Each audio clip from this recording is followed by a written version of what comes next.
तो स्टूडेंट अब हम लोग इस क्वेश्चन का सॉल्यूशन डिस्कस करेंगे। क्या बोला इस क्वेश्चन में? A uniform light cylinder A B of flexural rigidity E I. ये ए बी रॉड है, इसका फ्लैक्सर रिजिडिटी दिया है ई आई। मैं यहाँ एक चीज़ क्लियर कर देता हूँ।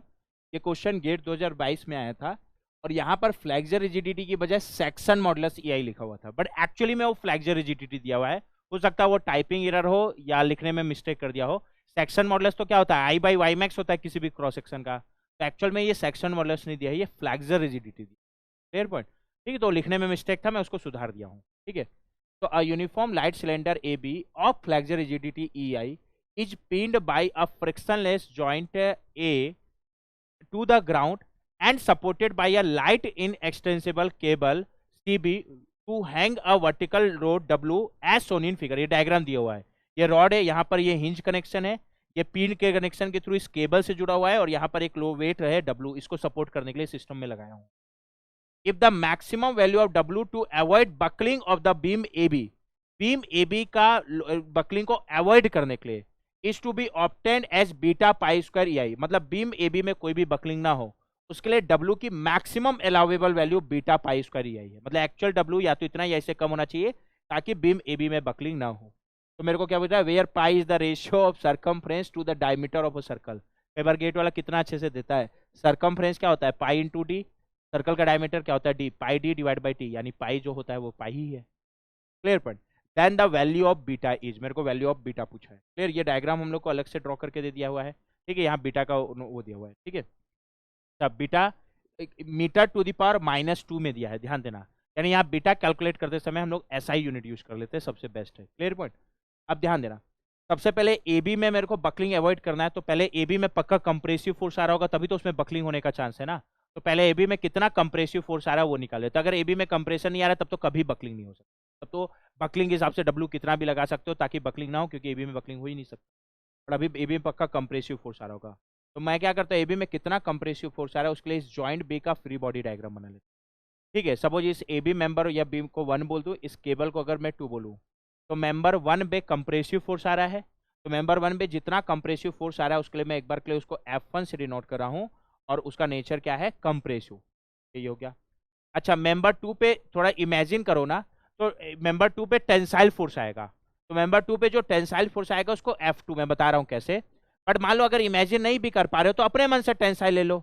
अगर वो सही होगा तो उसकी वैल्यू प्लस आ जाएगी, गलत हो जाएगा तो उसकी वैल्यू माइनस। चाहो तो मेंबर ए बी को भी तुम लोग एज ए टेंशन मान लो। अगर वो सच में टेंशन में होगा तो F1 पॉजिटिव आएगा, कंप्रेशन होगा तो नेगेटिव आएगा। बट मेरे को पहले से पता है कि मेंबर 1 या ए बी बीम कंप्रेशन में होगा, इसलिए मैं कंप्रेसिव ले लिया। और मान लो ये एक्चुअल में टेंशन में, तो उसके लिए अपने आप नेगेटिव आ जाएगी। मतलब अभी मैं जो लिया हूँ अगर वो सही है तो पॉजिटिव आएगा, अगर वो गलत है तो एक्चुअली उसका जस्ट उसके लिए अपने आप किस साइन के साथ आ जाएगी, नेगेटिव।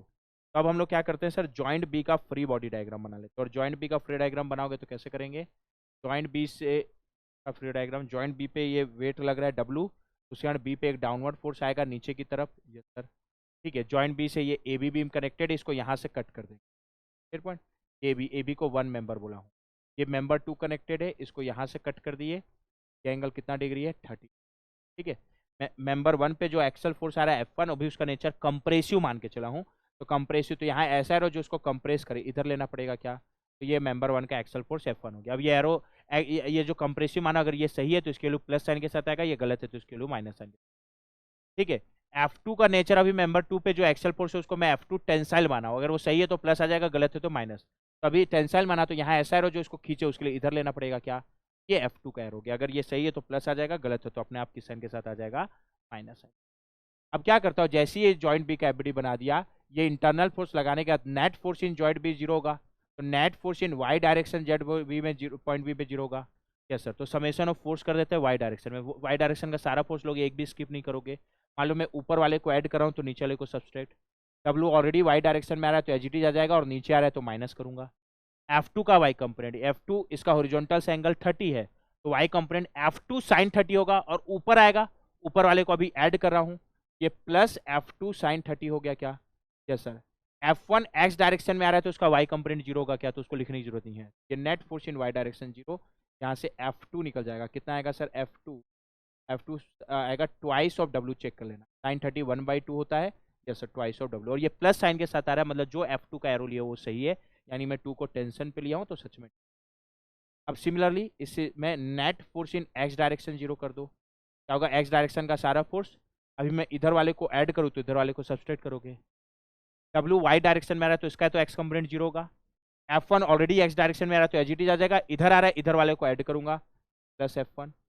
F2 इसका हॉरिजॉन्टल से एंगल 30 तो इसका एक्स कंपोनेंट cos 30 होगा, और इधर आएगा क्या, इधर वाले को सब्सट्रैक्ट कर रहा हूं तो minus F2 cos 30 that is equal to 0। और F2 की वैल्यू जो आई है जिस साइन के साथ यहाँ पुट कर सर, F2 कितना है 2W cos 30 क्या होगा सर 2W cos 30, या एक बार ऐसे लिख दो दैट इज इक्वल टू 0। यहाँ से क्या निकल जाएगा F1 कितना आ रहा है sir F1 2W cos 30 is coming, you can check calculation 1.73 W, और ये प्लस साइन के साथ आ रहा है क्या, प्लस मतलब जो F1 का एरो लिया हूँ सही है, मैं 1 को कंप्रेशन में लिया हूँ तो सच में क्लियर पॉइंट। अगर मान लो हम लोग 1 को शुरू में कैलकुलेशन करते समय चाहो तो टेंशन में ले लो, ठीक है, टेंशन में लोगे तो अपने आप F1 नेगेटिव आएगा, नेगेटिव मतलब एक्चुअली में 1 किस में होगा, कंप्रेशन, ठीक है। अब मेरे को W का लिमिटिंग वैल्यू निकालना है to avoid buckling in member one compression में, इसीलिए तो उसमें बकलिंग हो सकती है। मेंबर 1 को बस मैं अलग से ड्रॉ कर दूं, मेंबर 1 का जो कंप्रेसिव फोर्स है कंप्रेशन में पक्का है, और कंप्रेसिव फोर्स F1 कितना है sir 1.73 W, yes sir. Member 1 का जो लेंथ है वो क्वेश्चन में ही दिया, उसको L1 बोल दूं क्या, कितना है सर 2.5 मीटर, mm में कितना होगा सर 2500 mm। अच्छा ये पिन पिन कनेक्शन है, पिन पिन कनेक्शन में इफेक्टिव लेंथ लेंथ के ही बराबर होता है, ये 2500 mm।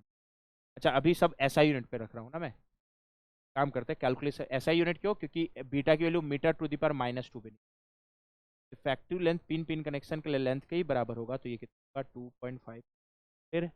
अच्छा अब क्वेश्चन में क्या है, इसका फ्लैक्सर रिजिडिटी क्वेश्चन में बोला EI, अच्छी बात है। अब मेरे को इस पे बकलिंग अवॉइड करना है, और टू अवॉइड बकलिंग इसका जो एक्सियल कंप्रेसिव फोर्स है that is 1.732 W, it must be less than equal to क्या होना चाहिए, यूलर लोड। लिमिटिंग वैल्यू निकालते समय यूलर लोड के बराबर ले लेंगे, तो 1.732 W must be less than equal to क्या sir, Euler load. Euler load निकालने का फॉर्मूला क्या होगा sir, pi square EI upon LE square sir, ठीक है ये हो गया। और LE की वैल्यू किसके बराबर है सर, अभी 2.5, तो ये क्या जाएगा सर 1.732 W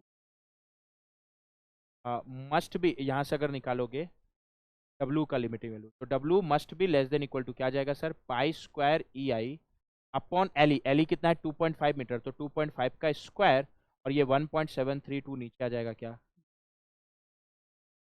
तो W की लिमिटिंग वैल्यू कितना आ रहा है, pi square EI upon 2.5 square 1 into 1.73, और क्वेश्चन में W की limiting value to avoid buckling कितना दिया हुआ है, बीटा पाई स्क्वायर EI। तो अगर इन दोनों को इक्वेट कर दूंगा तो सर W की लिमिटिंग वैल्यू कितना है, pi square EI upon 2.5 square into 1.732 sir, that is equal to beta pi square EI, दिया कि beta square sir, beta beta pi square EI, इस इक्वेशन में एक ही उन्होंने क्या बीटा, चलिए निकल sir beta pi square EI cancel हो जाएगा, 1 अपॉन इतना कर दो 1 अपॉन 2.5 का स्क्वायर डिवाइड बाई 1.73 कितना रहा है sir, calculation you can check 0.0924 metre to the power -2, ये लेंथ को भी मीटर में पुट किया, ठीक है। ये मीटर टू द पावर -2 कैसे हुआ, ध्यान देना, ये ध्यान अल्टीमेटली यहाँ तुम लोग ध्यान दोगे ना, तो ये लेंथ का स्क्वायर है क्या, ये तो यूनिट लेस है ना, ये तो एक फैक्टर मल्टीप्लाई था, तो लेंथ का स्क्वायर नीचे में आ रहा है, लेंथ का यूनिट मीटर, तो मीटर स्क्वायर नीचे में, तो इसका बीटा का यूनिट क्या होगा 1 अपॉन मीटर का स्क्वायर, यानी मीटर टू द पावर -2। यार ऑप्शन में वही यूनिट लिखा हुआ है, ये कितना आ गया सर, बीटा की value 0.0924 metre to the power -2। कौन सा ऑप्शन से मैच कर रहा है, ऑप्शन ए, इस क्वेश्चन का जो correct answer option A. So student, now we'll discuss the solution of this question. What this question is saying, column with one end fixed and one end free has a critical buckling load of 100 Newton. For the same column, if the free end is replaced with a pin end, then the critical buckling load will be.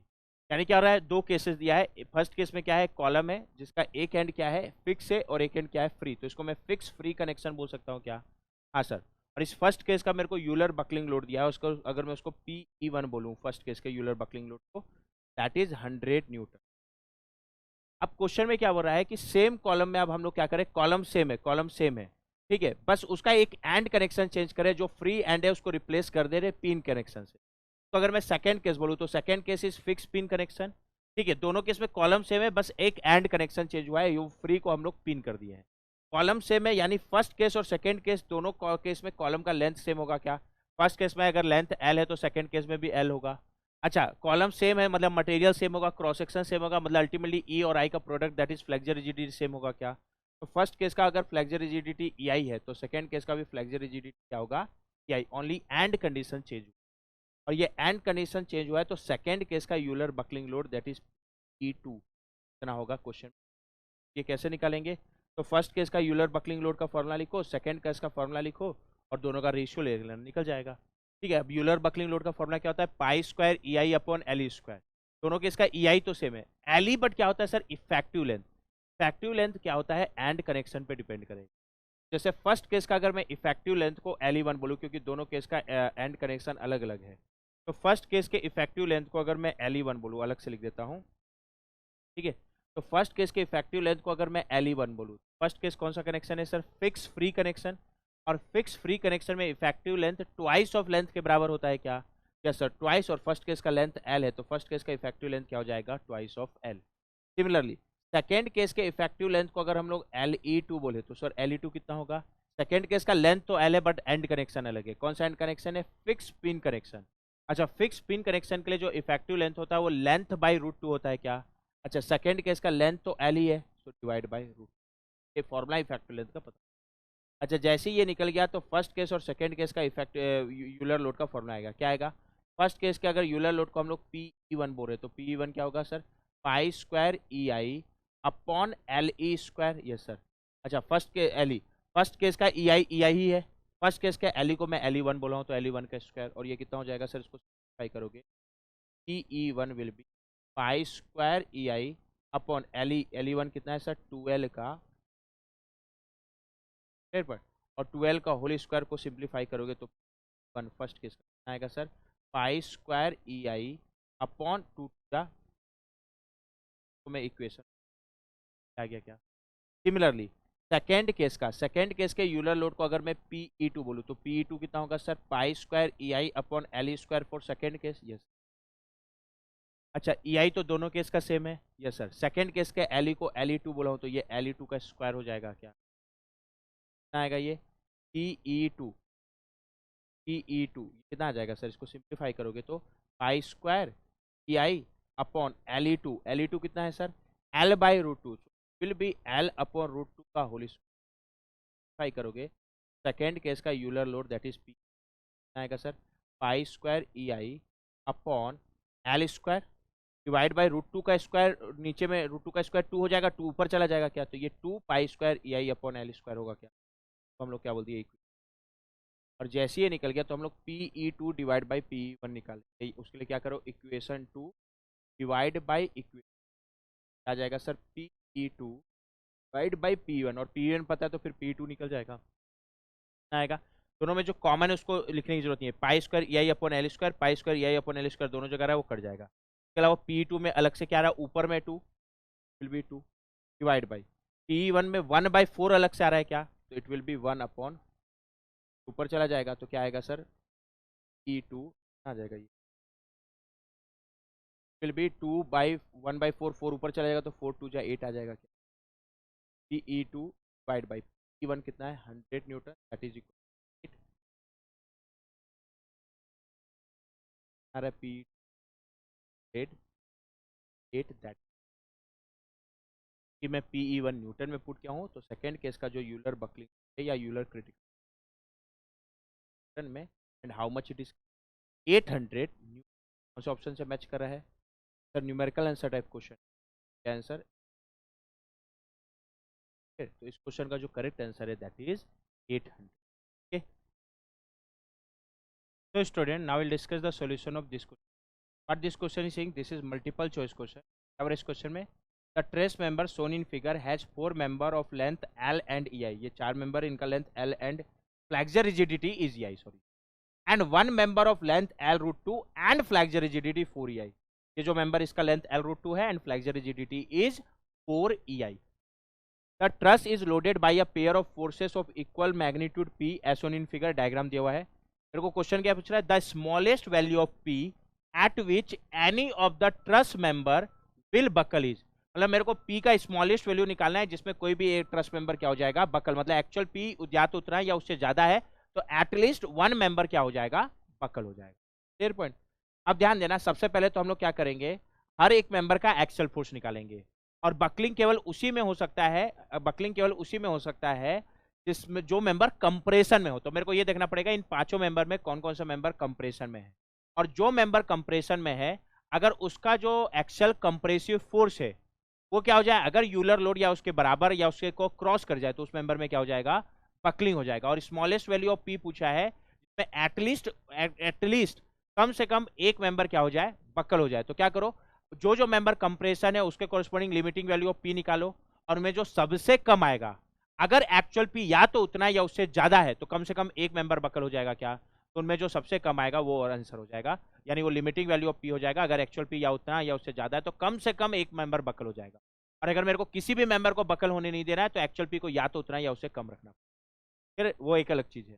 तो सबसे पहले तो यहाँ ये पता करोगे क्या कौन कौन सा मेंबर कंप्रेशन में है, सारे मेंबर का एक्सल फोर्स निकालो, ये मेंबर 1, ये member 2, this is member 3, this member 4 और दिस इज मेंबर 5।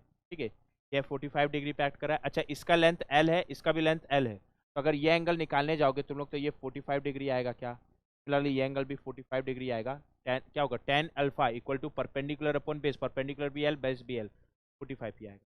फिलहाल ये एंगल भी 45 डिग्री आएगा और ये एंगल।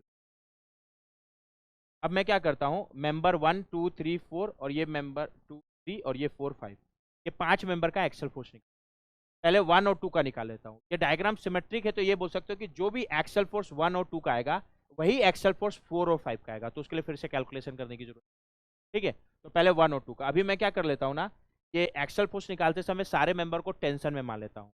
अब जो मेंबर सच में टेंशन में होगा उसका एक्सल फोर्स तो पॉजिटिव आ जाएगा, और जो मेंबर कंप्रेशन में होगा उसका एक्सल फोर्स नेगेटिव आ जाएगा। और फिर मेरे को बकलिंग के हिसाब से देखना है तो उस मेंबर का एनालिसिस करना है, मेंबर का एनालिसिस करना है जो कंप्रेशन में हो। ठीक है, तो अभी मेंबर 1 का एक्सल फोर्स F1, मेंबर 2 का एक्सल फोर्स F2, अभी एज ए टेंसाइल ड्रॉ कर लेता हूँ, क्योंकि जनरली हम लोग जब भी ट्रस्ट का क्वेश्चन सॉल्व करते हैं तो यही तो करते हो ना, सबको एक बार क्लिक इस पे मान लेते हो, टेंशन पे। 1 और 2 का एक्सल फोर्स, F1 का F1 का F2, उसके लिए मैं इस जॉइंट ए का एफबीडी बनाऊंगा क्या, यस सर। और जॉइंट ए का एफबीडी बनाओगे तो जॉइंट ए का एफबीडी कुछ ऐसा बनेगा, जॉइंट ए, पॉइंट ए पे इस डायरेक्शन में फोर्स लग रहा है एक लोड पी, एंगल कितना है सर, 40। अब ध्यान देना, इस जॉइंट को इस मेंबर का एफबीडी बना रहा हो तो इसको यहाँ से ब्रेक कर दोगे, यहाँ से member, this is member 2 and this is member 1। Member 2 का एक्सल फोर्स है F1, F1 उसको अभी एज ए टेंसाइल ड्रॉ कर रहा हूँ, तो ऐसा जो इसको खींचे वो ऐसा होगा। मेंबर 2 का एक्सल फोर्स है F2, as a tensile draw कर रहा हूँ।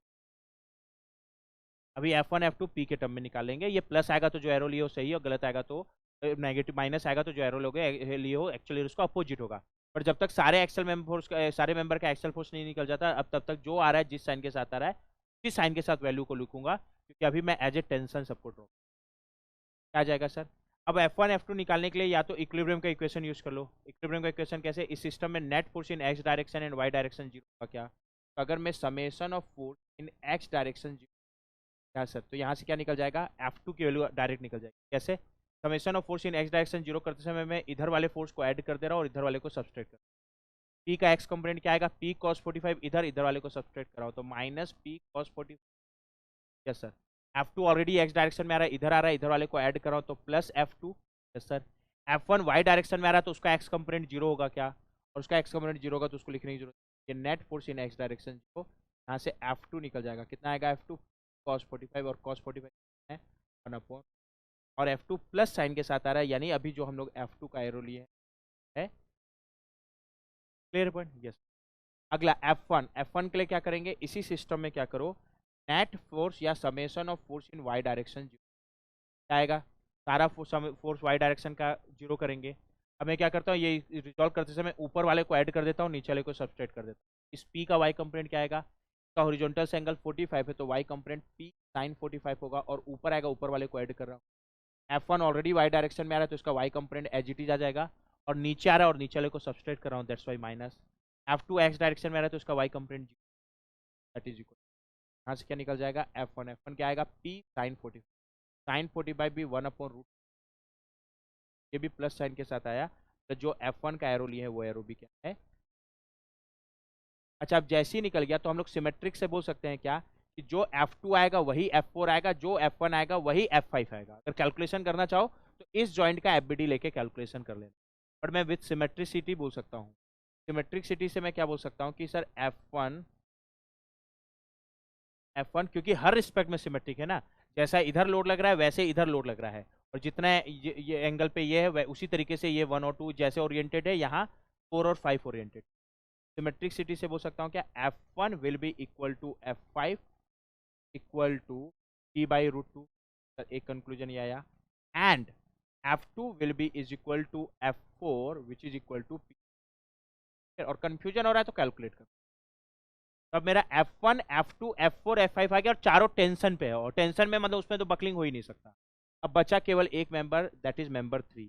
मेंबर 3 के एक्सल फोर्स को F3 बोलूँ, उसको निकालने के लिए मैं क्या करता हूँ, इस जॉइंट को अगर जॉइंट बी बोलूँ, जॉइंट बी का एफबीडी बना दो, और जॉइंट बी का एफबीडी बनाओगे तो कैसा बनेगा सर, यहाँ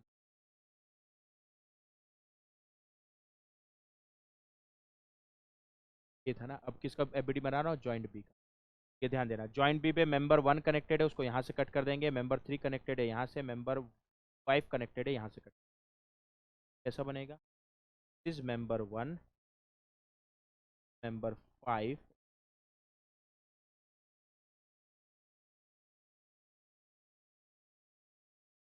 एंड दिस इज मेंबर। अभी टेंशन में मान के चला हूँ तो ऐसा रो जो उसको खींचे, तो यहाँ ऐसा रो जो उसको खींचे उसके लिए ऊपर लेना पड़ेगा F1, ठीक है, यहाँ ऐसा रो जो उसको खींचे इसके लिए इधर लेना पड़ेगा F3, यहाँ ऐसा रो जो उसको लेना पड़ेगा F, ठीक है। अब सिस्टम में यहाँ अनो, अच्छा ये एंगल कितना है 45 degree.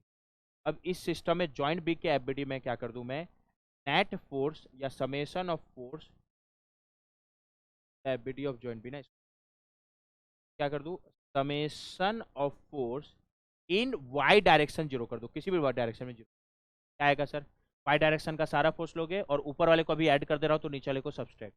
F1 already Y direction में आ रहा है तो एजीटी आ जाएगा, और ऊपर आ रहा है ऊपर वाले को ऐड कर रहा हूँ तो प्लस F1। F3 का वाई कंपोनेंट, इसका हॉरिजॉन्टल से एंगल 45 तो वाई कंपोनेंट साइन 45 होगा क्या, F3 साइन 45, और ऊपर आएगा ऊपर वाले को ऐड कर रहा हूँ इसलिए प्लस। F5 जीरो है क्या, sorry sorry F5 x direction में आ रहा है तो उसका वाई कंपोनेंट जीरो होगा क्या, सिंस F5 का वाई कंपोनेंट जीरो होगा तो उसको लिखने की जरूरत, ये summation of force in Y direction क्या हो गया, जीरो। अब F1 की वैल्यू जो आई है जिस साइन के साथ उस साइन के साथ पुट कर दो, क्योंकि अभी इस एरो के हिसाब से सब कैलकुलेशन।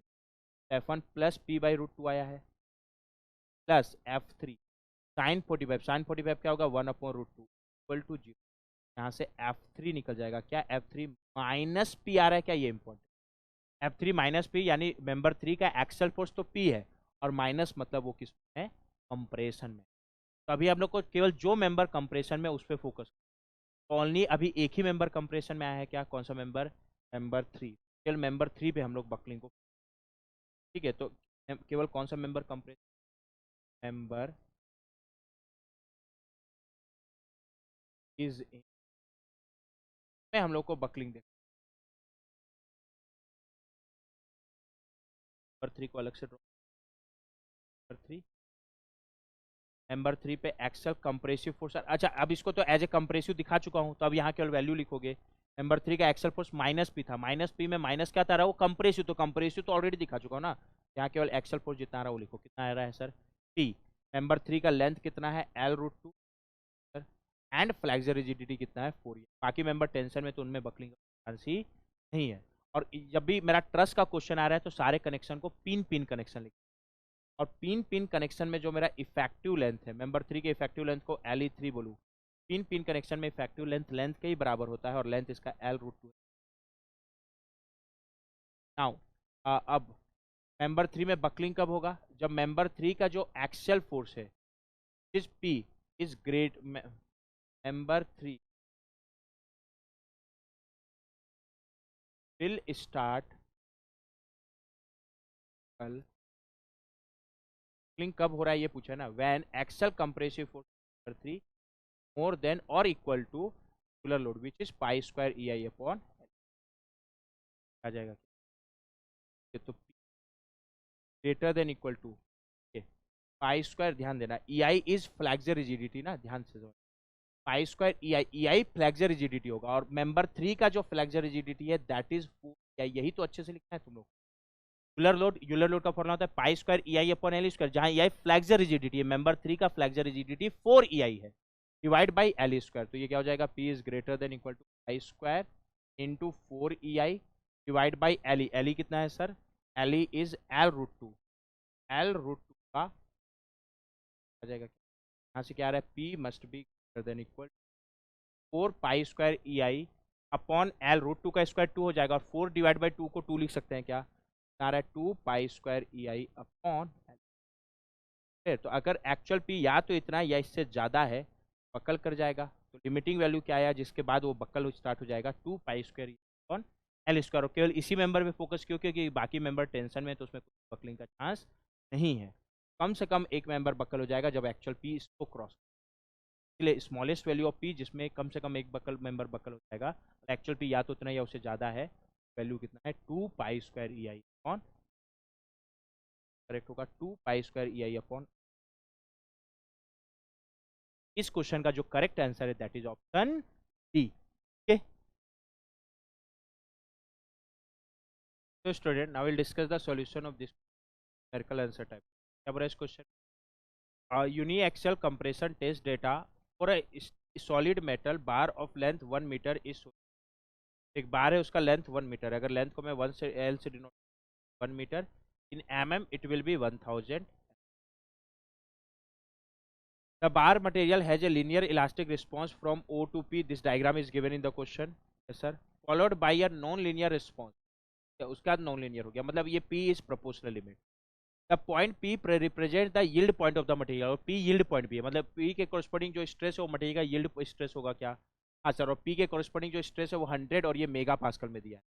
मटेरियल का yield स्ट्रेस भी क्वेश्चन में दिया है क्या, sigma Y that is 100 mega pascal, इसका जरूरत पड़ेगा इसलिए पहले से लिख के, ठीक है। The rod is pinned at both the end, मतलब दोनों एंड पे पिन है, मतलब इसको हम लोग एज ए कौन कौन सा कनेक्शन लेके चलना है सर, इन पिन कनेक्शन लेके चलना है क्या, yes okay. The minimum diameter of the bar so that it does not buckle under axial loading before reaching the yield point, मतलब यील्ड पॉइंट पहुंचने से पहले ये बकल नहीं हो रहा है, मतलब पहले यील्डिंग होगा उसके बाद बकलिंग स्टार्ट होगा। और उस चीज को ध्यान पे रखते हुए मेरे को क्या पूछा है, डायमीटर डी की लिमिटिंग। बकलिंग के फॉर्मूला में हम लोग को पता है इफेक्टिव लेंथ आता है, तो यहाँ लेंथ इसका 1000 mm है, कनेक्शन पिन पिन कनेक्शन, इसको पहले लिख लेते हैं। तो पिन पिन कनेक्शन है, तो हम लोग को पता है क्या, पिन पिन कनेक्शन के लिए जो इफेक्टिव लेंथ है वो लेंथ के बराबर होता है, और लेंथ 1000 mm है, तो ये तो हो गया। अब क्वेश्चन में क्या पूछ रहा है कि बकलिंग स्टार्ट होने से पहले यील्डिंग हो जाना चाहिए, क्लियर पॉइंट ये हो गया। अच्छा, बकलिंग लोड, अगर बकलिंग लोड को मैं पी यूलर बोलूँ तो बकलिंग लोड निकालने का फॉर्मूला क्या है sir, pi square E I upon L square, yes sir, और उससे पहले यील्डिंग हो जाना चाहिए, यानी मैं बोलूँ क्या सर, समझना, अगर मैं बकलिंग लोड का फॉर्मूला लिखूँ तो बकलिंग लोड क्या होता है सर, पाई स्क्वायर, ध्यान समझना, पाई square E I upon L square, ध्यान देना ये बकलिंग लोड, ठीक है, ये हो गया। अच्छा, यील्डिंग के कॉरस्पॉन्डिंग जो फोर्स रिक्वायर्ड है, क्या वो force yield point corresponding stress sigma Y, अगर इसके एरिया को ए बोलूँ तो क्या वो force sigma Y into A होगा क्या, अगर ध्यान देना बकलिंग ज्यादा लोड कम है एज कंपेयर टू इससे, मतलब यील्डिंग से पहले बकलिंग होने लगेगा, अगर बकलिंग ज्यादा है एज कंपेयर टू दिस तो पहले यील्डिंग होगा उसके बाद बकलिंग होगा, मतलब यील्डिंग उससे पहले ही हो जाएगा। मेरे को क्वेश्चन में क्या बोल रहा है कि यील्डिंग बकलिंग यील्डिंग होने से पहले स्टार्ट नहीं होना चाहिए, और बकलिंग यील्डिंग होने से स्टार्ट नहीं होना चाहिए, मतलब यील्ड के कोरिस्पोंडिंग जो फोर्स है वो इससे कम आना चाहिए क्या, तभी तो पहले यील्डिंग होगा उसके बाद बकलिंग, ठीक है। यानी मैं बोलूँ क्या, ये यूलर लोड या बकलिंग लोड जो है वो यील्डिंग के कोरिस्पोंडिंग जो फोर्स रिक्वायर्ड है उससे क्या होना चाहिए, ज़्यादा। ये रिलेशन मेरे को फिर की सुविधा हो गया, तो ये रिलेशन मेरे को मेंटेन करना है, क्या इंश्योर करने के लिए, क्वेश्चन में बोला है दैट इज बकल नहीं होगा before reaching yield point, sure.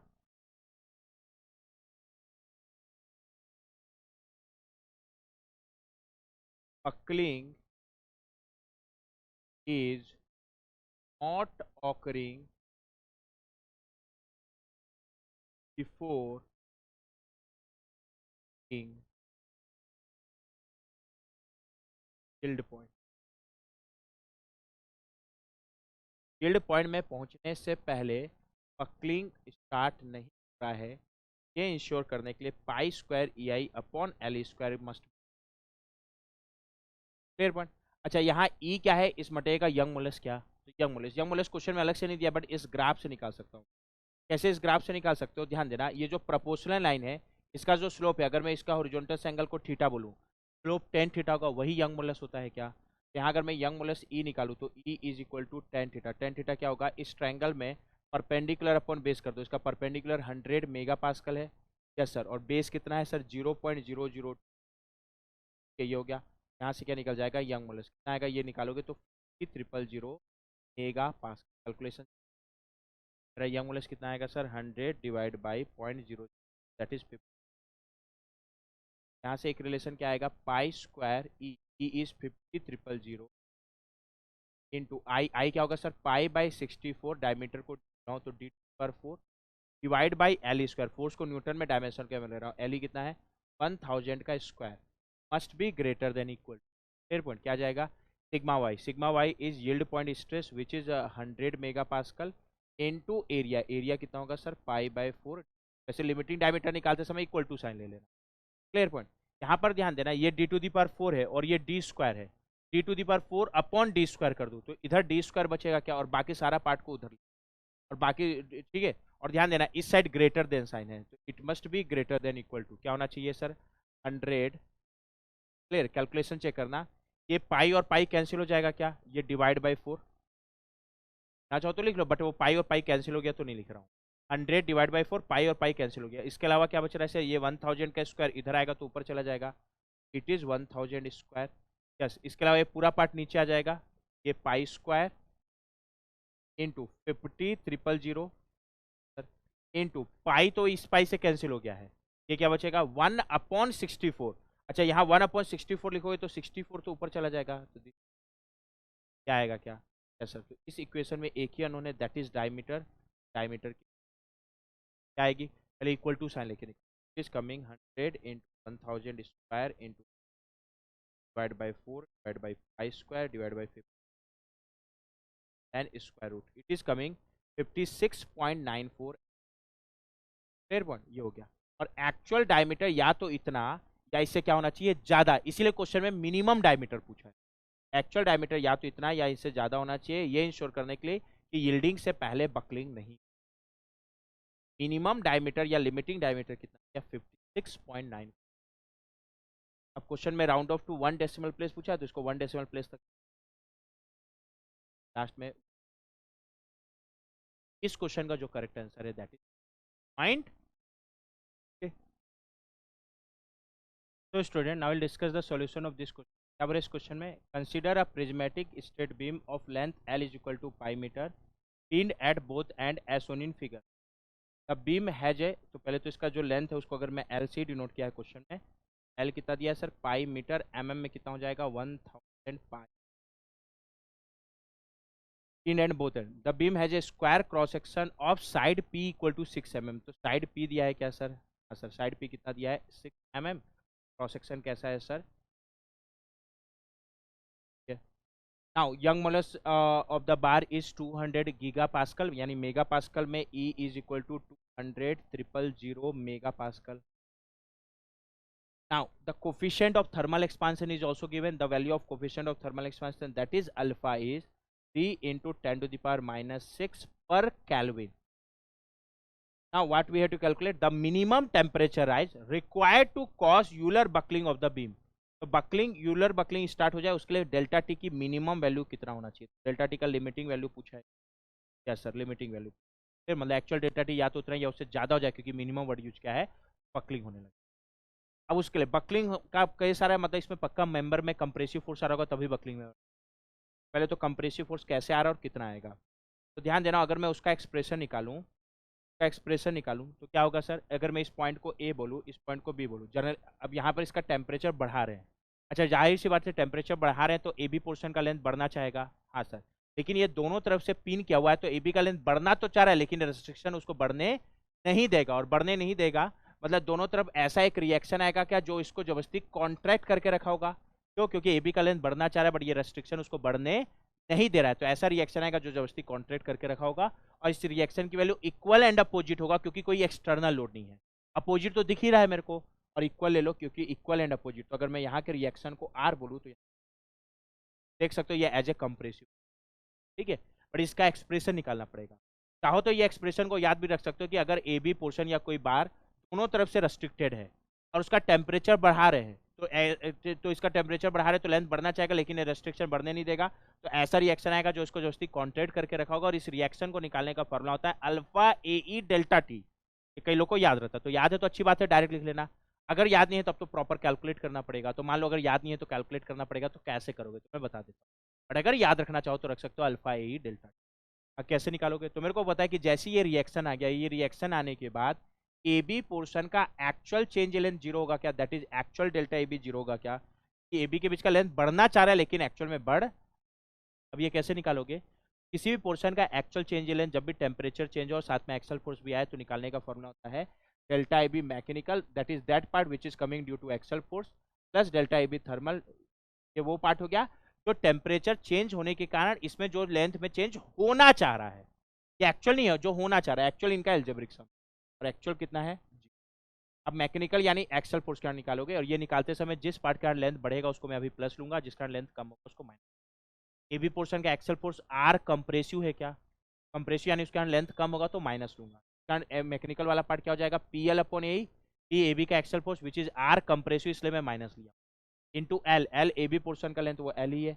अभी वैल्यू चाहो पुट करना चाहो तो एल का वैल्यू दिया तो पुट करके कर लो वैल्यू, और लास्ट में मैं एक साथ पुट कर दूंगा, पहले फॉर्मुला डिराइव कर ले। ए बी पोर्शन के क्रॉस सेक्शन के एरिया उसको एक बार के लिए ए से डिनोट करा हूँ, ई ए बी पोर्शन के मटेरियल का यंग मोलेस उसको, plus delta A B thermal, delta A B thermal यानी टेम्परेचर चेंज करना जितना उसका लेंथ बढ़ना चाह रहा है। अच्छा, उसको निकालने का हमेशा फॉर्मुला होता है क्या, अल्फा इंटू उस पोर्शन का initial length into delta T. तो अल्फा इस पोर्शन का इनिशियल लेंथ एल है और डेल्टा टी ये प्लस साइन के साथ ले रहा हूँ क्योंकि टेम्परेचर बढ़ रहा है, इसी का तो लिमिटिंग। यहाँ से अगर आर का एक्सप्रेशन निकालोगे तो ये आएगा अल्फा ए डेल्टा टी। ये जानबूझ के फॉर्मुला डिराइव कर लिया ताकि ये एक्सप्रेशन वेरीफाई हो, चाहो तो डायरेक्ट भी याद रख सकते हो, it will be alpha A delta.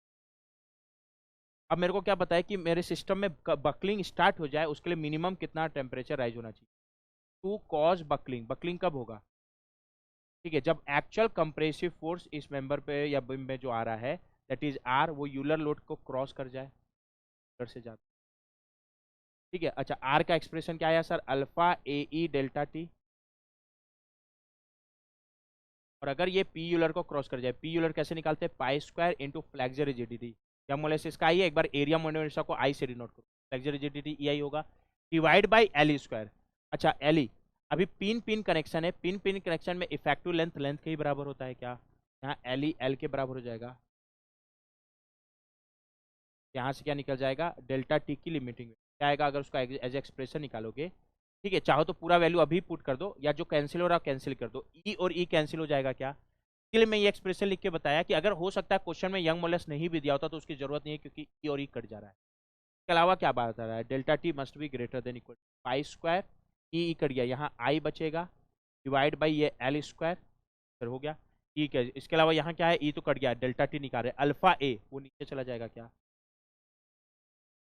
यहाँ से आ जाएगा क्या, क्या आएगा, delta T T greater than equal I square, I I क्या होगा, स्क्वायर क्रॉस सेक्शन है। तो अगर मान लो जैसे अगर कोई रेक्टेंगल क्रॉस सेक्शन है उसका एक डायमेंशन को बी बोलो, इसको एच बोलूँ, आई एक्चुअल में मिनिमम आई लेना होता है। मिनिमम आई मतलब इस तरीके का सिमेट्रिक क्रॉस सेक्शन है तो एक्स एक्सिस का डाई निकालो, सेंट्रोइडल वाई एक्सिस का निकालो, दोनों में जो कम है। पर मान लो ठीक है, सेंट्रोइडल एक्स एक्सिस मान लो formula B H cube by 12 है तो दूसरे सेंट्रोइडल एक्सिस का एच बी क्यू बाई 12 होगा, दोनों में जो कम है।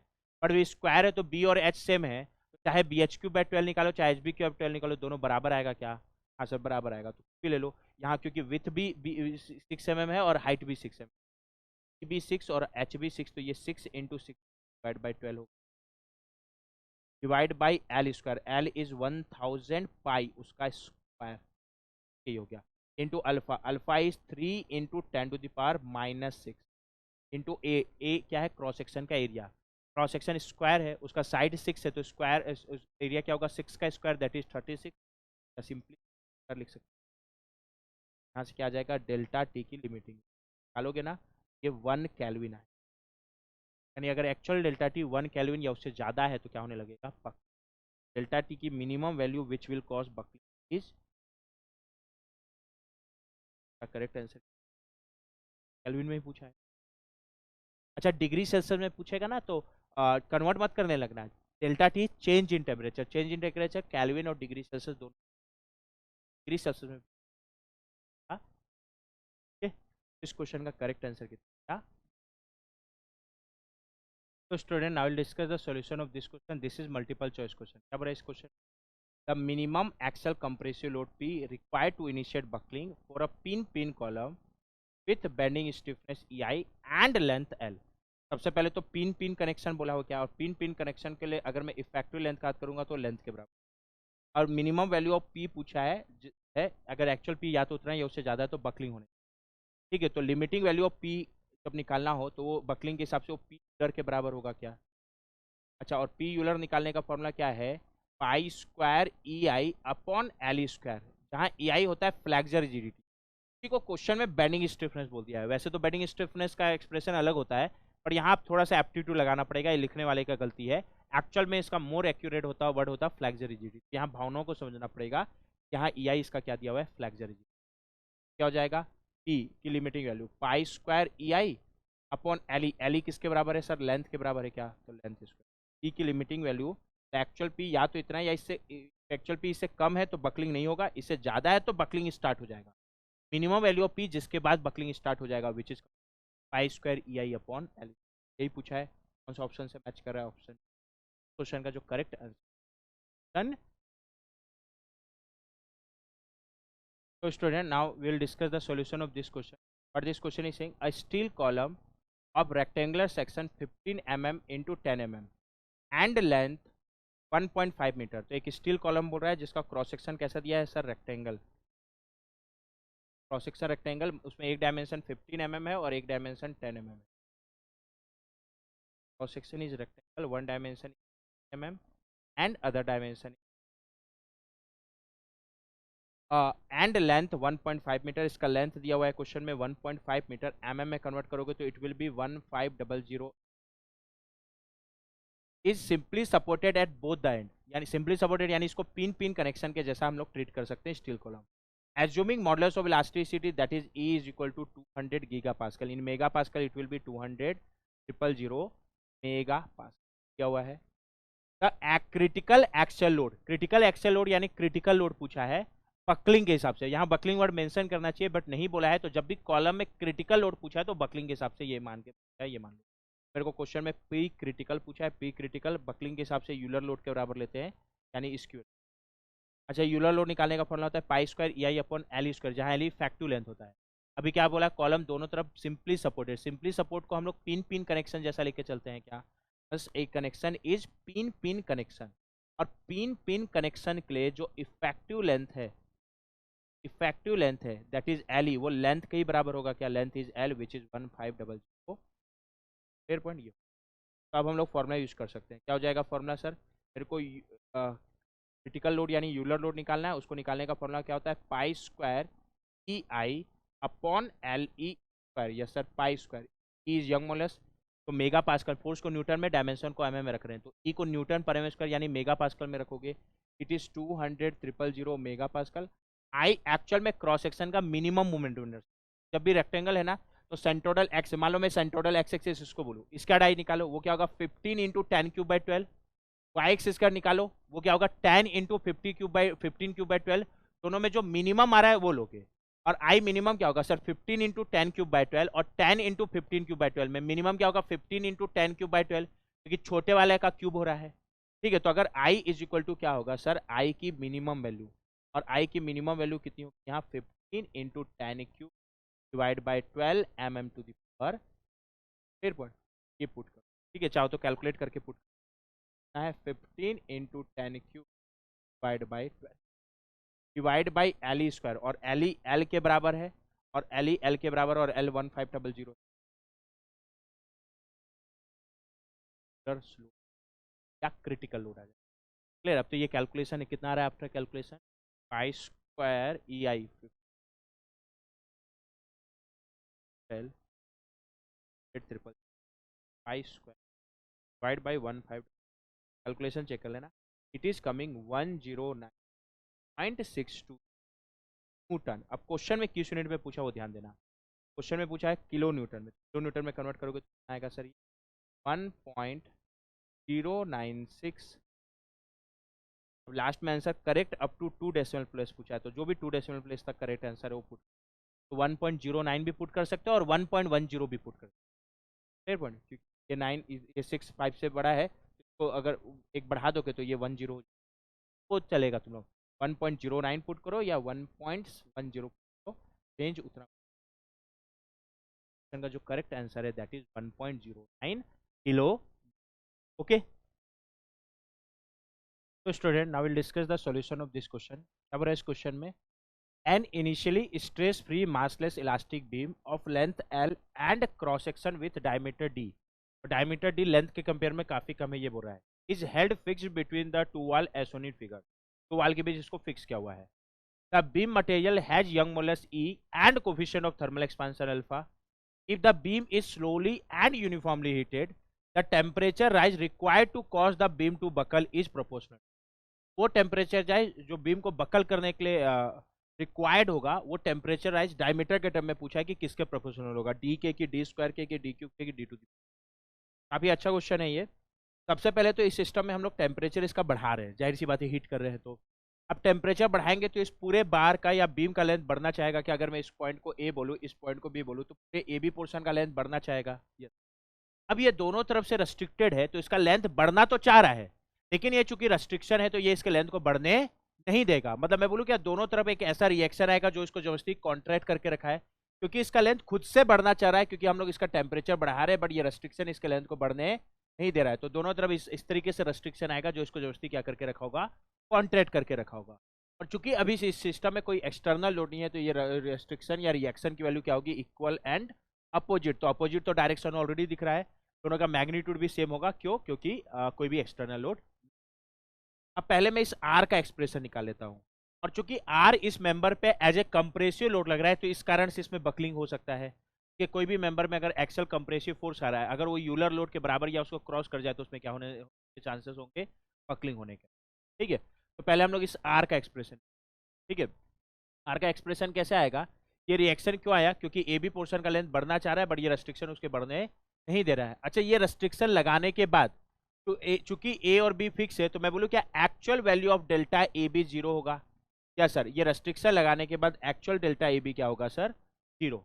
अब एक्चुअल डेल्टा ए बी कैसे निकालेंगे, जब भी किसी सिस्टम में टेम्परेचर चेंज हो साथ में अगर उस सिस्टम में एक्सल फोर्स आ रहा है तो उस पोर्शन का एक्चुअल चेंज निकालने का फॉर्मूला होता है, हम लोग दो पार्ट में निकालते हैं, delta A B mechanical plus delta A B thermal. ये एक्चुअली लोडेड मेंबर वाले में पड़े होंगे, delta A B mechanical plus delta A B thermal equal to zero.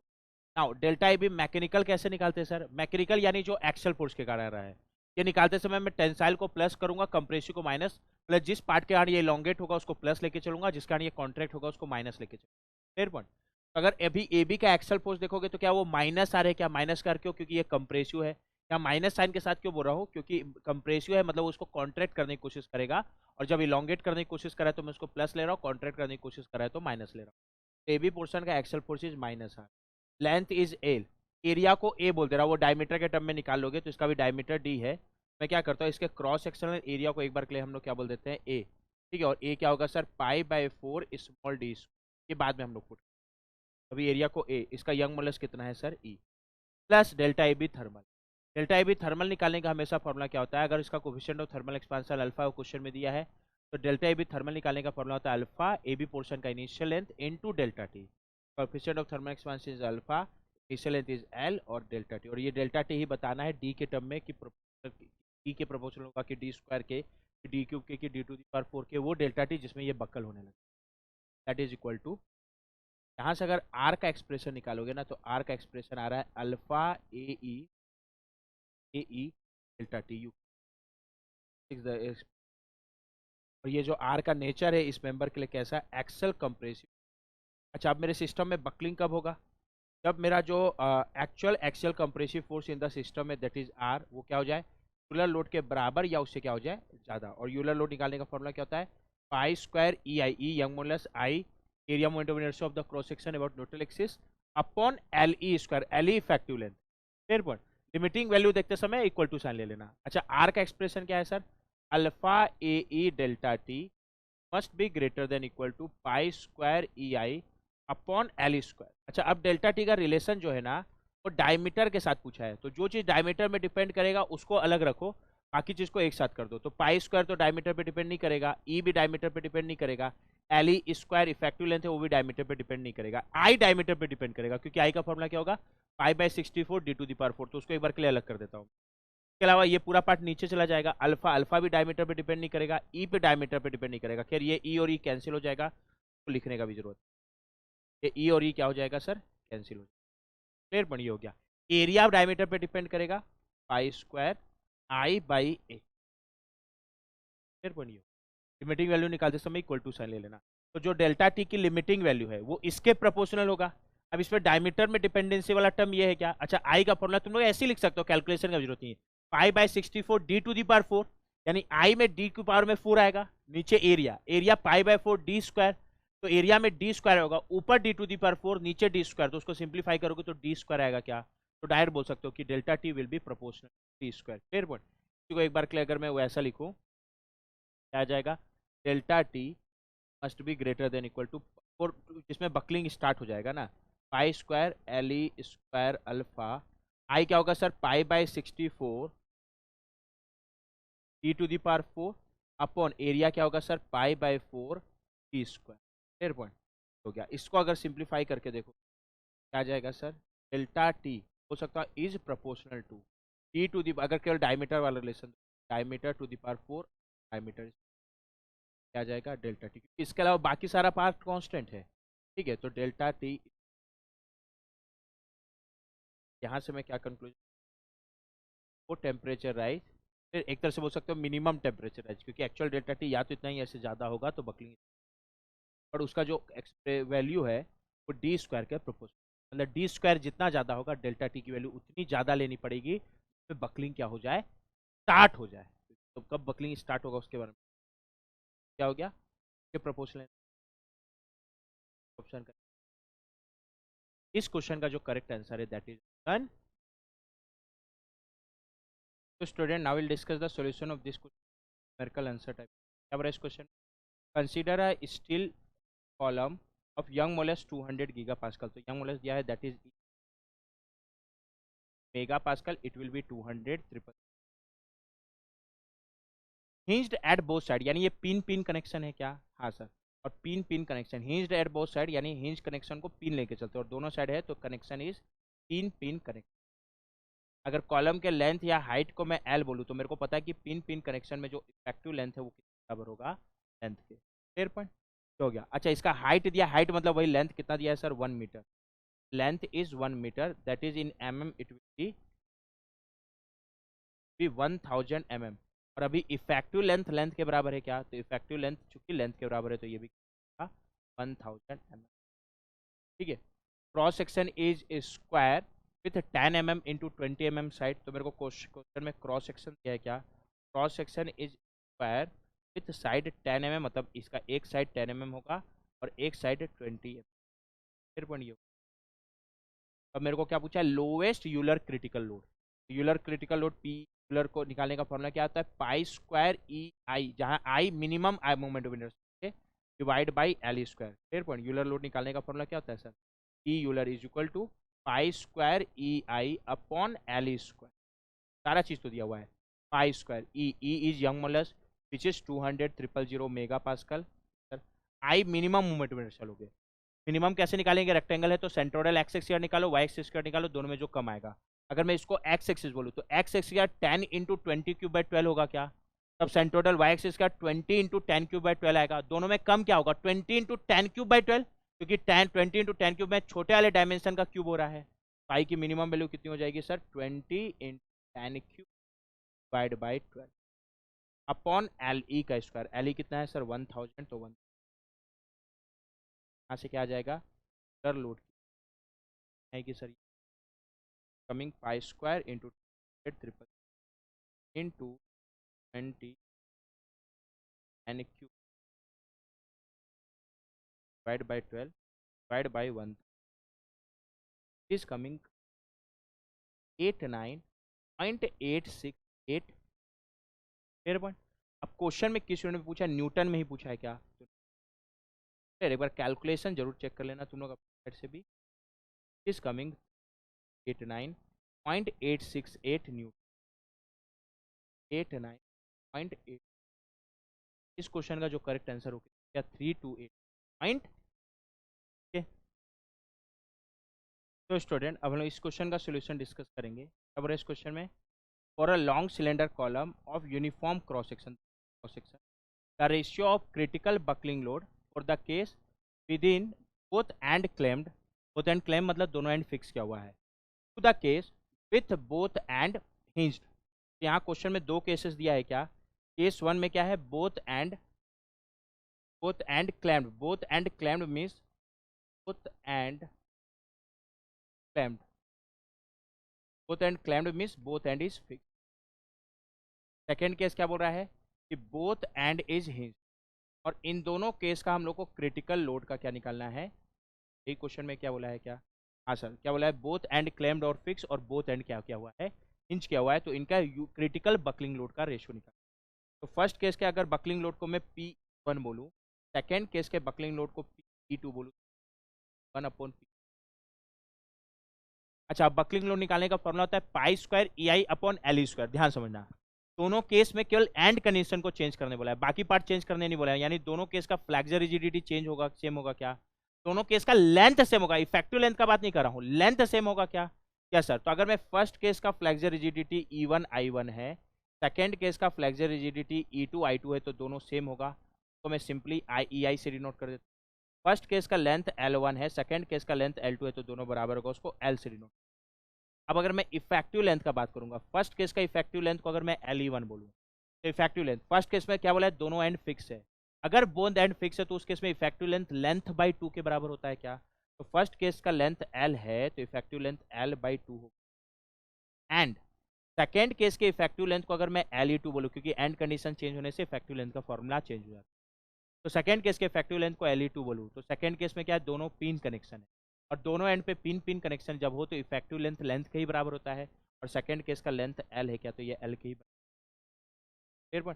यहाँ से अब क्या निकल जाएगा, P1 डिवाइड बाई PE2। अगर मैं PE1 का एक्सप्रेशन निकाल, कॉलम 1 के लिए पाई स्क्वायर EI/L², पाई स्क्वायर EI फ्लेक्सर रिजिडिटी दोनों केस का सेम है, डिवाइड बाई L², यानी फर्स्ट केस का LE, और फर्स्ट केस का LE1 है क्या, दैट इज L/2 का होल स्क्वायर। सर, और L/2 का स्क्वायर करोगे तो क्या आएगा, 2 जब 4 ऊपर चला जाएगा, क्या आएगा 4 pi square EI/L।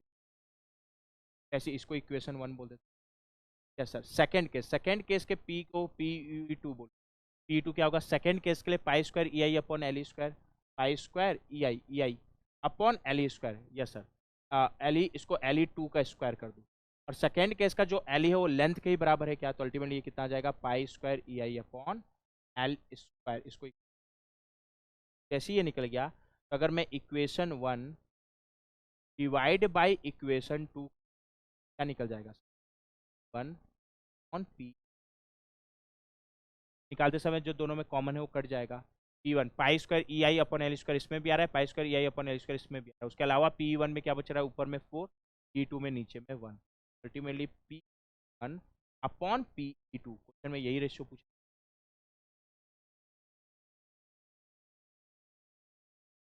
First case का Euler buckling load, second case का यूलर बकलिंग का जो रेशियो है वो कितना, ऑप्शन सी इस क्वेश्चन का जो करेक्ट आंसर है। So student, now we'll discuss the solution of this question. This is multiple choice question. क्या बोला इस क्वेश्चन में, a column has a rectangular cross section of 10 mm into 20 mm and a length of 1 meter. They have to find the slenderness ratio of the column. तो column का हम लोग को cross section दिया हुआ है, yes sir, it is rectangular cross section जिसका एक साइड है 10 mm और एक अदर साइड है 20 mm। साथ में इसका लेंथ दिया हुआ है सर, कितना है length, 1 metre, in mm it will be 1000। हम लोग को फाइंड क्या करना है sir, slenderness ratio of the column, जिसको हम लोग लेमडा से डिनोट।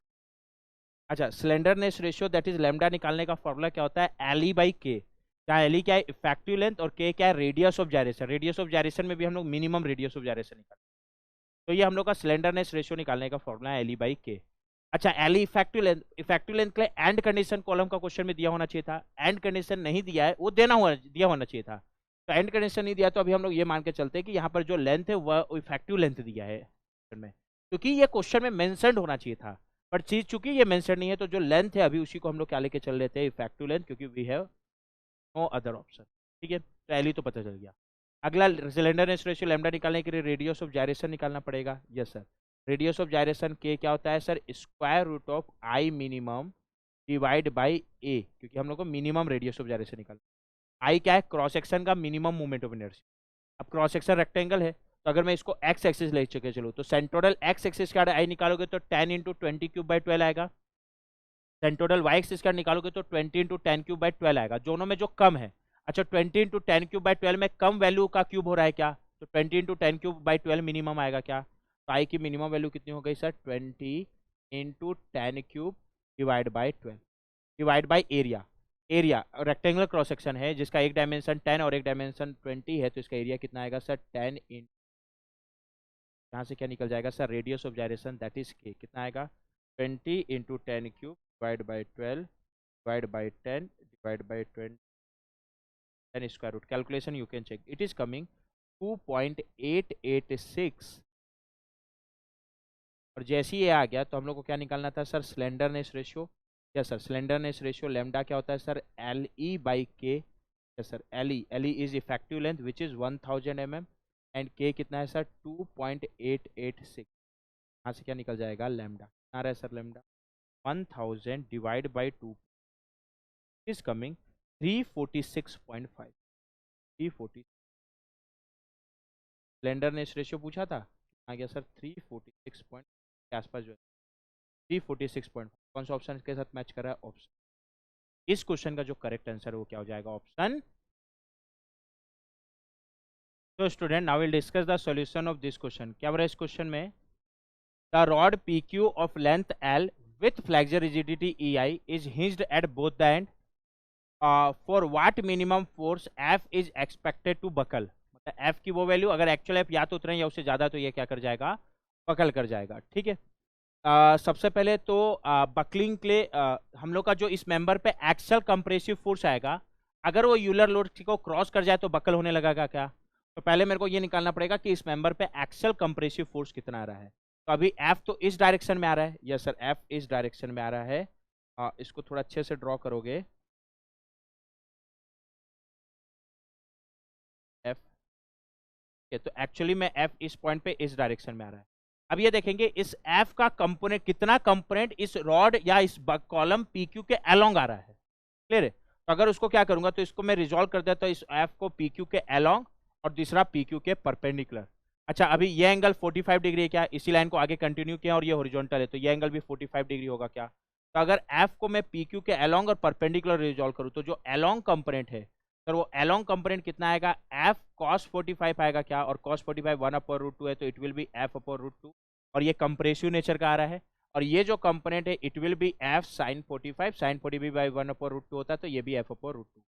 अब मेरे को बकलिंग के हिसाब से ये लोड इंपॉर्टेंट है जो कंप्रेसिव नेचर का इसके अलोंग डायरेक्शन में आ रहा है, और ये जो फोर्स है that is F cos 45 that is F/√2। ठीक है, अगर ये मेरा यूलर लोड को क्रॉस कर जाए तो इसमें बकल होने लगेगा क्या। ठीक है, तो बकलिंग कब स्टार्ट होगा, जब F cos 45, buckling will start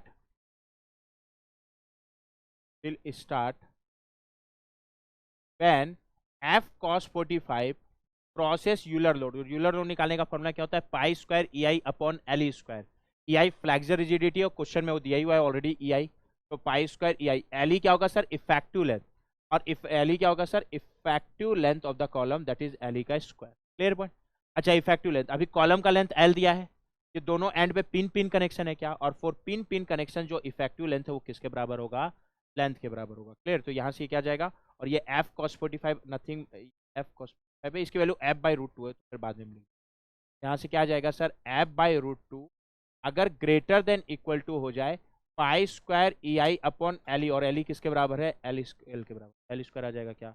यहाँ से F क्या आ जाएगा, F greater than equal to √2 pi square EI upon LE square. ठीक है, तो अगर एक्चुअल F या तो इतना या इसको क्रॉस कर जाए तो इस कॉलम में क्या होने लगेगा, बकल होने लगेगा। तो इतना ये इसको, एफ की लिमिटिंग वैल्यू कितनी आ रही है sir, √2 pi square E I upon L square, √2 pi square E I upon L square. कौन से ऑप्शन से मैच कर रहा है, ऑप्शन बी। इस क्वेश्चन का जो करेक्ट आंसर होगा वो कौन सा, ऑप्शन